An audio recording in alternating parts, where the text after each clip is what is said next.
اور جو آپ نے کیوز کا کوشچن اٹھایا دیٹس ویری امپورٹنٹ. تو ان نارمل ایجنگ اگر چیزیں بھول جائیں تو اگر کوئی ریمائنڈر دیا جائے یا کلو دیا جائے تو ان میجورٹی آف کیسز وہ بات ذہن میں آ جاتی ہے. یو کین ریمبر کہ کیا مسئلہ تھا یا کیا تھا.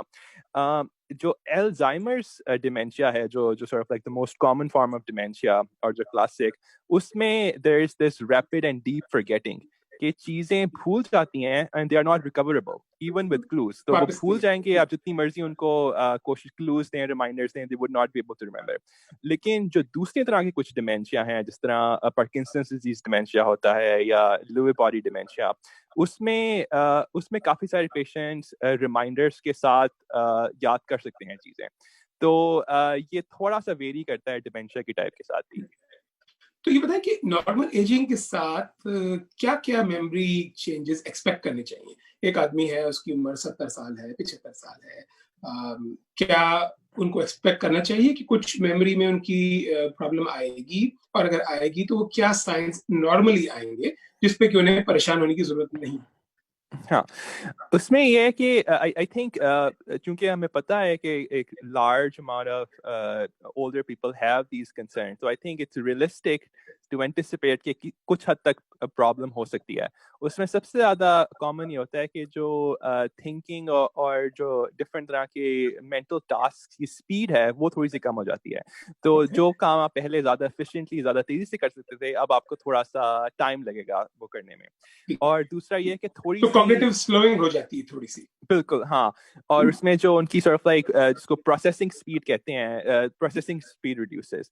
دوسرا یہ ہے کہ ان کو تھوڑی سی اڈیپٹیشنس کی ضرورت ہو سکتی ہے, جس طرح فار ایگزامپل ان کو لائک کیلنڈرز میں اپوائنٹمنٹس ڈالنا یا اپنے لیے چیک لسٹ بنانا, تو اس طرح کی اڈیپٹیشنس کے ساتھ وہ اسٹل فنکشن کر سکتے ہیں. تو یہ ایک اور چینج ہے جو آ سکتی ہے. اس کے علاوہ یہ ہے کہ اوکیجنلی جیسا میں پہلے مینشن کیا تھا کہ اوکیجنل چیزیں بھول جانا از ویری کامن, سو اور that just like gets worse with age. اور ایک اور یہ چیز ہے کہ جو تھوڑے سے کمپلیکس ٹاسک ہیں اس میں ہو سکتا ہے ان کو تھوڑی سی اسسٹنس کی ضرورت پڑے گھر والوں کی, جس طرح sort of like complex financial questions ہوں یا اس طرح کی چیزوں میں.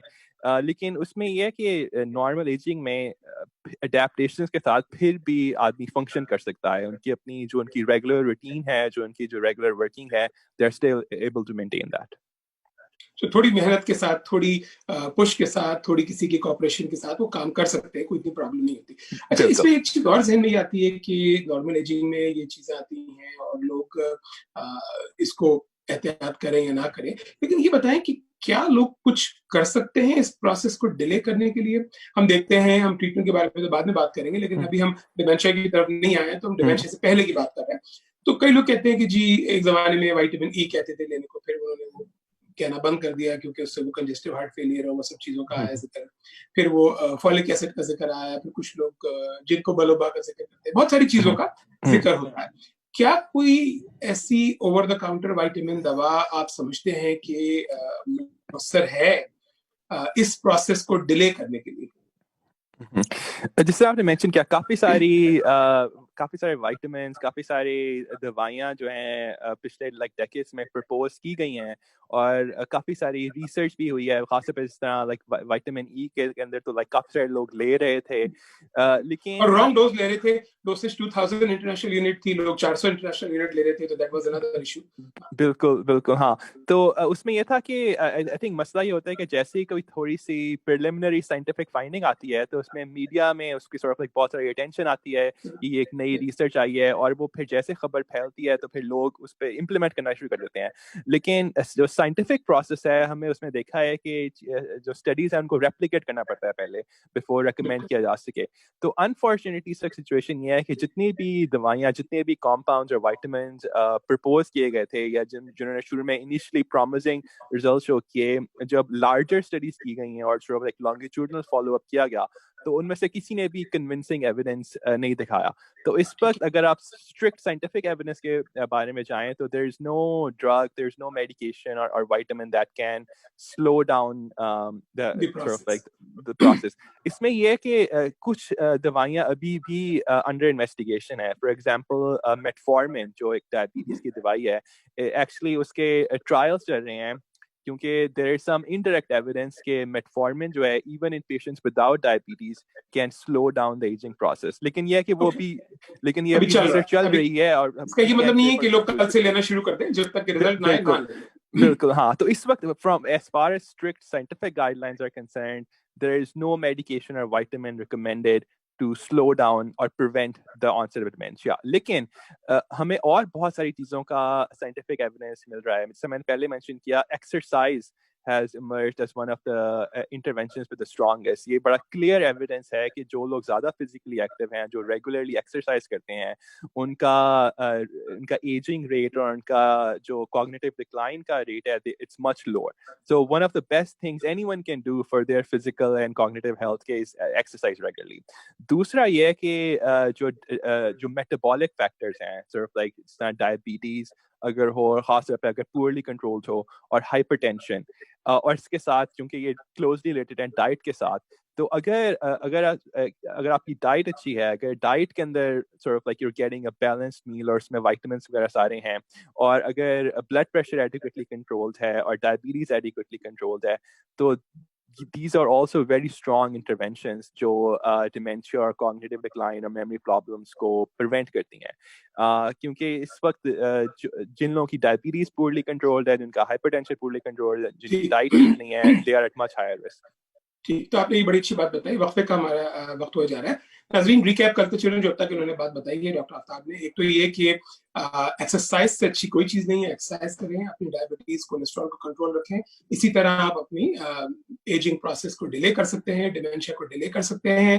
اور وقفے سے پہلے میں اپنے اسپانسرز ابن سینا کا شکریہ ادا کرتے چلوں. وقفے سے واپس آ کے ہم ڈیمینشیا کے سائن اینڈ سمپٹمس اور اس کے برتر کے بارے میں بات کریں گے. ہمارے ساتھ رہیے وقفے.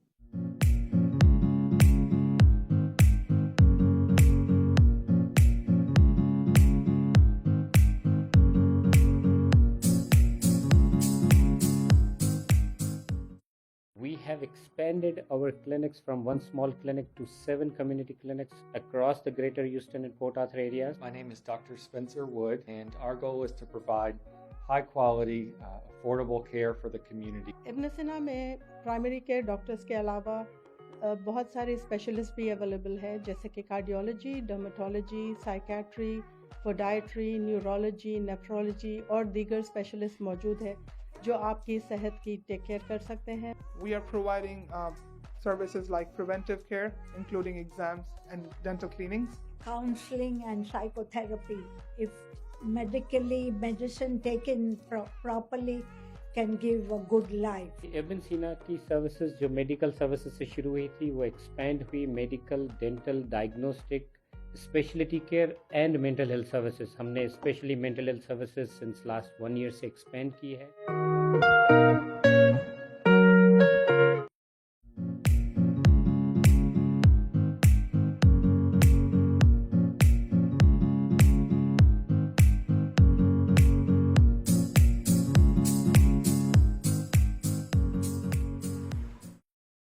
ویلکم بیک ناظرین.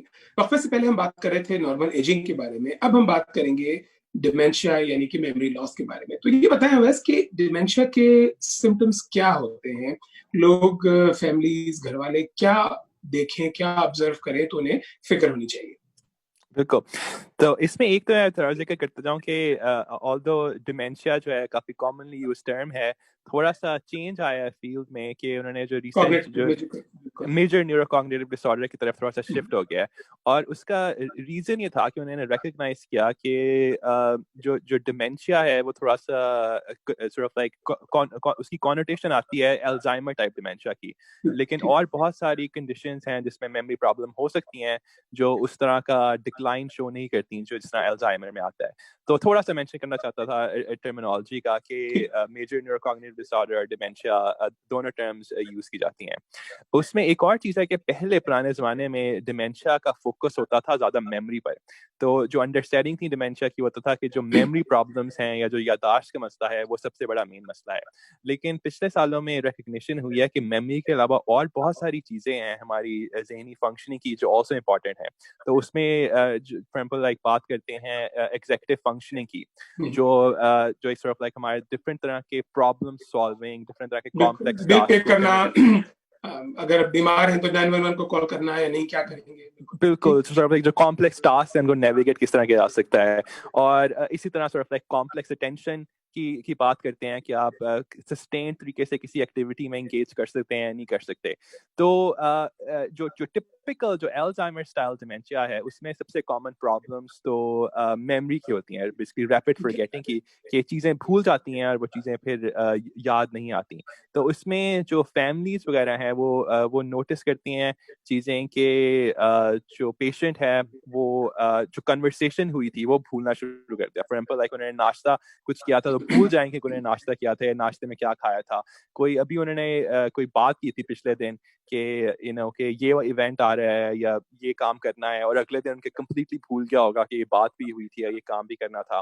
اور تھوڑا سے جیسے یہ پروگریس کرتی ہیں چیزیں تو پھر فیملیز نوٹ کر سکتی ہیں کہ جو کلوز فیملی اور فرینڈس ہیں ان کے نام ریممبر کرنے میں مشکل ہوتی ہے. سارے لوگ ہی, جیسے میں ذکر کیا کہ نارمل ایجنگ میں کبھی کبھار ہوتا ہے کہ ہمیں کسی کا نام ذہن میں نہیں آ رہا, لیکن کلو کے ساتھ یاد ہو جاتا ہے. ہاں, لیکن اگر یہ چیزیں ہونا شروع ہو جائیں جو کلوز ہمارے فیملی ممبرس ہیں ان کے ساتھ, کہ اگر آپ کو اپنے بھائی کا نام نہیں ذہن میں آ رہا یا اپنے کسی گرینڈ چلڈرن کا نیم ذہن نہیں آ رہا, تو یہ تھوڑے سے زیادہ کنسرننگ سائنس ہیں, کیونکہ اس طرح کے نام ہیں جو ہم فریکوینٹلی ایکسپوز ہوتے ہیں. اور پھر تھوڑا سا اگر اور جو کچھ ریڈ فلیگس جو آتی ہیں اس طرح کی چیزیں کہ کھانا بناتے ہوئے چولہا آن کر دیا اور پھر رہنے دیا, چیزیں جل گئیں, یا باتھ روم میں پانی آن کر دیا اور پھر پانی پورا باتھ روم فلڈ ہو گیا. تو اس طرح کی چیزیں آتی ہیں. ایک اور چیز جو میں نے کافی کامنلی دیکھی ہے وہ ہے مس مینجمنٹ آف فائنینشیل افیئرس. تو یعنی بیسکلی اپنے اکاؤنٹ سے اوور ڈرا کر دیا ریپیٹیڈلی, کیونکہ وہ ان کو سورٹ آف لائک وہ مینیج نہیں کر سکے کہ کتنے پیسے رہ گئے ہیں نہیں, تو وہ سورٹ آف نکالتے رہے پیسے, یا چیکس جو لکھتے ہوئے مس مینیج کر دیے. تو یہ ایک اور چیز ہے جو تھوڑی سی کنسرننگ ہے جو فیملی کو نوٹ کرنی چاہیے.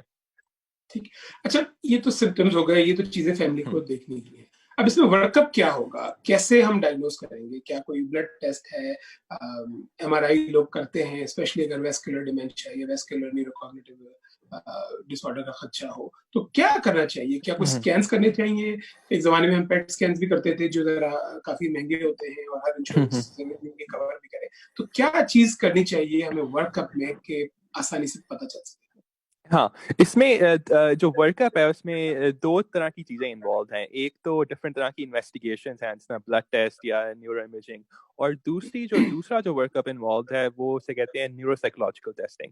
تو پہلے میں جو انویسٹیگیشنز کی بات کرتا ہوں تو اس میں پہلا اسٹیپ جو اس پر جو پریکٹس گائیڈ لائنز ریکمینڈ کرتی ہیں وہ یہ ہے کہ آپ ڈفرینٹ طرح کی ہارمونس ڈیفیشنسی اور وائٹامن ڈیفیشنسیز کو رول آؤٹ کیا جائے. اس میں سب سے امپورٹنٹ تھائرائڈ ہارمون کی ڈیفیشنسی ہے, اور وائٹامنس کے اندر B12 اور ساتھ ریلیٹڈ فولک ایسڈ ان کی. تو یہ یونیورسلی لوگ ریکمینڈیڈ ہے کہ اگر میموری پرابلمس ہو رہی ہیں یا ڈیمینشیا سسپیکٹ ہے تو آپ اسکرین کریں, کیونکہ these are considered reversible causes of dementia, کہ اگر یہ ہوں تو ان کو آسانی سے ٹریٹ کیا جا سکتا ہے.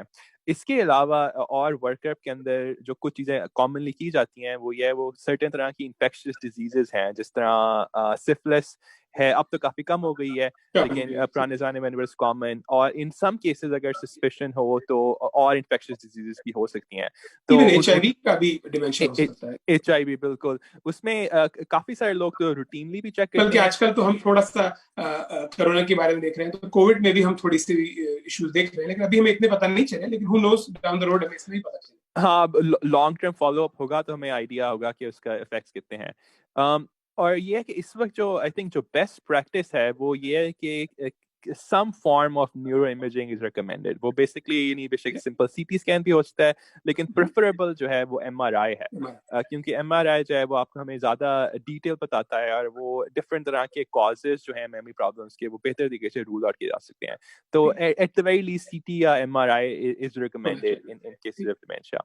جو PET scan کا آپ نے ذکر کیا, اس وقت PET scan جو ہے it's not recommended routinely. لیکن اس میں یہ ہے کہ اگر آپ نے MRI کر لیا ہے اور جو کلینکل پکچر ہے وہ تھوڑی سی کنفیوزنگ ہے, اس سے کلیئرلی ڈفرینشیٹ نہیں ہو رہا کہ کس طرح کا ڈیمینشیا ہے, تو اس سچویشن کے اندر پیٹ اسکین یوز کیا جا سکتا ہے ڈسٹنگوش کرنے کے لیے کہ ڈیمینشیا کی سب ٹائپ کیا ہے. تو سو دیٹس ون انڈیکیشن جہاں پیٹ اسکین امپورٹنٹ ہے.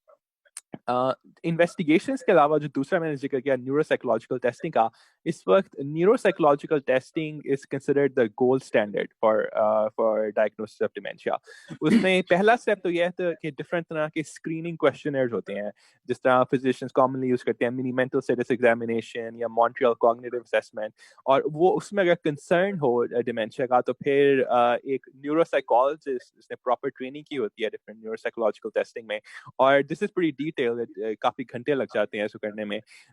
تو اس کے تھرو اس میں وہ ڈفرینٹ طرح کے سائیکولوجیکل ٹاسک دیتے ہیں کرنے کو, اور پھر وہ جو پیشنٹ کی پرفارمنس ہے وہ کوانٹیفائی ہو جاتی ہے. تو اس وقت neuro psychological testing is considered the gold standard for clinical diagnosis ڈیمینشیا. ٹھیک, تو یعنی کہ جو کئی گھنٹے لگتے ہیں نیورو سائیکولوجیکل ٹیسٹنگ میں, 4 گھنٹے بھی لگ سکتے ہیں, زیادہ بھی لگ سکتے ہیں, that is the gold standard. آپ کا کہنا یہ ہے کہ امیجنگ MRI میں be a better thing to do, اور بلڈ ٹیسٹ کے بارے میں آپ نے بتایا کہ تھائرائڈ کر سکتے ہیں, B12 کر سکتے ہیں, فولک ایسڈ کر سکتے ہیں, یہ سب چیزیں کرنی چاہیے, لیکن اسٹل ٹیسٹنگ جو ہے that is the gold standard, اس سے پتہ چلتا ہے. اچھا, ڈیمینشیا میں جو ایک بات بہت دیکھنے میں آتی ہے جو بڑی پریشان کن بھی ہوتی ہے کہ آپ کہہ رہے ہیں کہ جی آپ کے نیبر کو, گرینڈ پیرنٹ کو یا فادر کو یا مدر کو میموری پرابلم ہے, اور پھر آپ انہیں ڈرائیو کرنے کو روک نہیں سکتے. ڈرائیونگ کا بڑا مسئلہ آتا ہے کیونکہ جب آپ کو میموری پرابلم ہے تو میرے ذہن میں تو پہلے یہ آئے گا کہ اگر آپ ایک تو گاڑی چلا رہے ہیں تو آپ بھول سکتے ہیں, اور دوسرا یہ کہ آپ راستے بھول سکتے ہیں, جو کہ بہت ہوتا ہے. اور یہ بھی چیز دیکھنا ہے, تو میں 2 سوال آپ سے کروں گا, ایک تو ڈرائیونگ کے بارے میں, اور دوسری چیز یہ دیکھنے میں آئی ہے کہ اگر آپ کوئی پرانی چیز آپ کے پاس ہے, کوئی پرانی اکوپمنٹ ہے, پرانا فون ہے یا پرانی گاڑی ہے, تو مور دین likely you may be more comfortable with that as opposed to اگر آپ کو کوئی نئی ٹیکنالوجی, نئی گاڑی, نیا فون دے دیا جائے جس کی آپ کو عادت نہیں ہے, آپ کے برین میں رجسٹریشن نہیں ہوئی تھی اس کی, اس میں آپ کو زیادہ تکلیف ہوتی ہے. ان دونوں چیزوں کے بارے میں بتائیں. ہاں بالکل, جو ڈرائیونگ کا ایشو ہے like it's one of the biggest practical challenges in dementia patients. اس میں اس وقت یہ ہے کہ ادھر امریکہ کے اندر تو ڈفرینٹ اسٹیٹس میں ایکچولی لاز ہیں کہ اگر ایک فزیشین ڈائگنوز کرے ڈیمینشیا کو, then the physician has to inform the BMB or the DMB of the state کہ میں نے اس پرسن کو sort of like dementia کا diagnosis دیا ہے. تو اس میں there is a lot of variation from state to state. کچھ states میں تو یہ ہے کہ initially وہ license suspend کر دیتے ہیں جس کا diagnosis ہوا ہے, اور اس میں اگر if the person can demonstrate کہ they are still safe to drive, so that can be restored. لیکن initially it's suspended. کچھ اور states میں there are no laws like that. تو اس میں it depends on voluntary sort of like کہ اگر بندہ خود بتا دے یا فزیشین خود والنٹیئر کرے انفارمیشن تو اس سچویشن میں ایکشن لیا جا سکتا ہے, لیکن ایز اے اسٹینڈرڈ کوئی پروسیس نہیں ہے. تو لیکن اس وقت کافی ریکگنائز کیا گیا ہے کہ خاص طور پہ جو ماڈریٹ ٹو سیویئر ڈیمینشیا ہے اس میں میجورٹی لوگوں کو ڈرائیونگ پرابلمس ہوتی ہیں, اور it's actually not just safe for the person but it's also not safe for the public, کیونکہ ایکسیڈنٹس ہو سکتے ہیں, لائفز کین بی لاسٹ. اگر آپ اپنے لیے تو دوسروں کے خیال کی وجہ سے اوائڈ کریں.